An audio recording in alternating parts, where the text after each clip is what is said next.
ఇక్కడ ఒకటి రిజర్వేషన్లు ఫేక్ వీడియో అనే అంశం ఒకటైతే సరే సుమోటోగా తీసుకున్నారు, హోంశాఖే తీసుకుంది.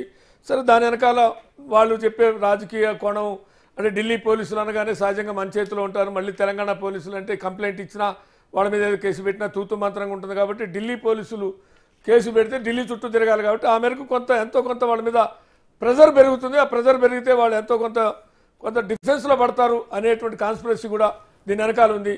అసలు ఫేక్ వీడియోల గురించి కాంగ్రెస్ని టార్గెట్ చేయటం లేదు, ఢిల్లీ పోలీసులే సుమోటోగా తీసుకొని దేశవ్యాప్తంగానే దీన్ని అరెస్టులు చేసి దేశవ్యాప్తంగానే కాంగ్రెస్ని ఏదో ఇబ్బంది పెట్టాలి, అందరూ దేశవ్యాప్తంగా అరెస్టులు అయిన వాళ్ళందరూ అనివార్యంగా ఢిల్లీకి రావాలి.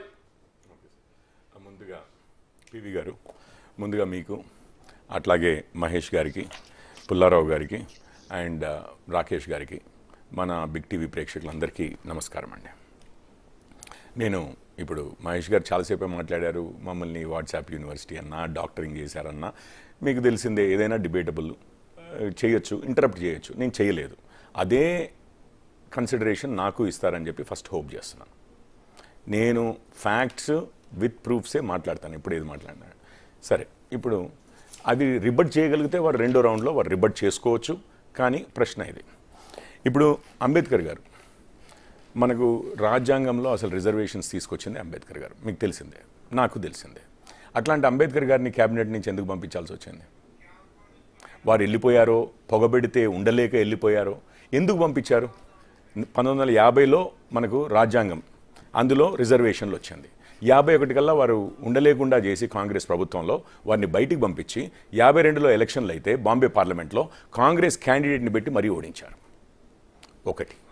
ఇప్పుడు ఒక ఎస్సీ సామాజిక వర్గానికి చెందిన వ్యక్తి రాజ్యాంగాన్ని రచించిన అతనికి దశాబ్దాల పాటు ప్రధానమంత్రులుగా ఉన్న కాంగ్రెస్ ప్రధానమంత్రులు వారికి వారు భారతరత్న ఇచ్చుకున్నారు. కానీ మన రాజ్యాంగం బేసిస్ మీదనే మిగిలింది. ఈరోజు బైబిల్ అయినా అదే, భగవద్గీత అయినా అదే అని అందరం అన్ని పార్టీల వాళ్ళు ఒప్పుకుంటారే. మరి అట్లాంటి వారికి భారతరత్న ఎందుకు ఇవ్వలేకపోయింది?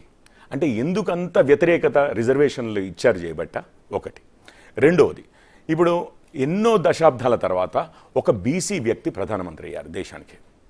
మొదటి రోజు నుంచి కూడా ఒక ఈ పార్టీ మోడీ గారు ప్రధానమంత్రి అయిన తర్వాత ఒక రాష్ట్రపతిగా ఒక ఎస్సీ వ్యక్తి, దాని తర్వాత ఒక ఎస్టీ మహిళ ఇప్పుడు రాష్ట్రపతులుగా ఉన్నారు. ఒక ఎస్సీ, ఒక ఎస్టీ, ఒక బీసీ సర్వోత్తమ ప్లేసెస్లో అధికారంలో ఈరోజు మన గత 10 సంవత్సరాలుగా ఉంటే కాంగ్రెస్కి ఎందుకు పడుతుందండి? నేను ఒక్కటే చెప్తున్నాను.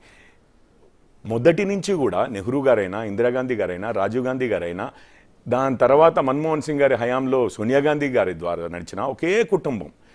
వీరిప్పుడు జిత్నా ఆబాదీ ఉత్నా హక్ అంటారు రాహుల్ గాంధీ గారు. ఏదండి హక్కు? 5 దశాబ్దాలు కూడా కేవలం ఒక్క ఫ్యామిలీ, అంటే ఒక్క ఫ్యామిలీకి ఒక కులం ఉంటుంది, ఒక మతం ఉంటుంది.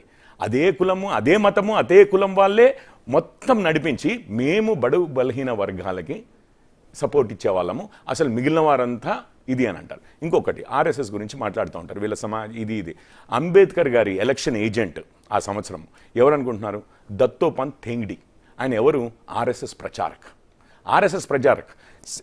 షెడ్యూల్డ్ క్యాస్ట్ ఫెడరేషన్కి ఆయన జనరల్ సెక్రటరీ చేస్తే ఎవరో వచ్చి ఒక బ్రాహ్మణుడిని షెడ్యూల్డ్ క్యాస్ట్ ఫెడరేషన్కి ఎట్లా మీరు జనరల్ సెక్రటరీ చేస్తారని చెప్పి అంబేద్కర్ గారిని అడిగితే అంబేద్కర్ గారు, ఆయన కంటే పెద్ద దళితుని నువ్వు నాకు చూపించిన రోజు నేను వారిని కూడా జనరల్ సెక్రటరీ చేయడానికి రెడీ అని అన్నారు. అది ఆర్ఎస్ఎస్కి అంబేద్కర్ గారికి ఉన్న బంధం. ఇక అంతకంటే ఎక్కువ మాట్లాడాల్సిన అవసరం. ఇన్ని రోజుల తర్వాత ఇదంతా అయిందండి. నేను ఓన్లీ ఫ్యాక్ట్స్ మాట్లాడతాను.